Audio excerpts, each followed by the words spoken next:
Bonjour à tous, tendance hésitante ce matin à la Bourse de Paris. Après la séance optimiste d'hier, les investisseurs voient le doute revenir à cause notamment de la résurgence de cas de coronavirus à travers le monde. Même si le début de la distribution du vaccin aux États-Unis est une bonne nouvelle, le nombre de décès aux États-Unis dépasse à présent les 300 000, en faisant le pays le plus touché par la pandémie. Le maire de New York a d'ailleurs appelé les habitants de sa ville à se préparer à un confinement total. En Europe, l'Allemagne a annoncé un confinement partiel, suivi également par les Pays-Bas, alors que la France sort aujourd'hui de son confinement pour laisser place à un couvre-feu des 20h. Le Royaume-Uni est de son côté placé en niveau d'alerte 3, niveau d'alerte le plus élevé à partir d'aujourd'hui.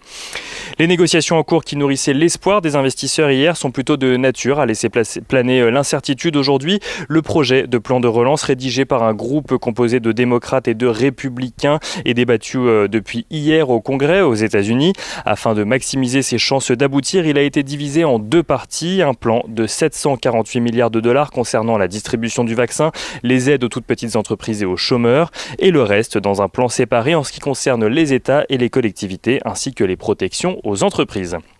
Focus rapide en Asie, où les indices chinois clôturent dans le vert ce matin, portés notamment par des statistiques encourageantes. La production industrielle progresse de 7% sur un an au mois de novembre. Les ventes au détail progressent de 5%, tandis que le taux de chômage diminue de 0,1% à 5,2%. Des chiffres globalement en phase avec les attentes des analystes. Les bourses japonaises et coréennes subissent de leur côté la résurgence de cas sur leur territoire.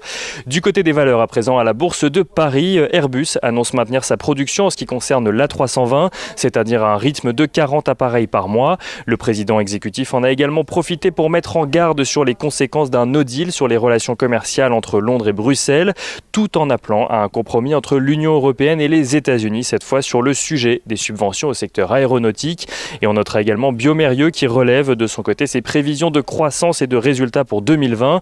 Il vise désormais une hausse de 18% de son chiffre d'affaires à données comparables contre 16% auparavant.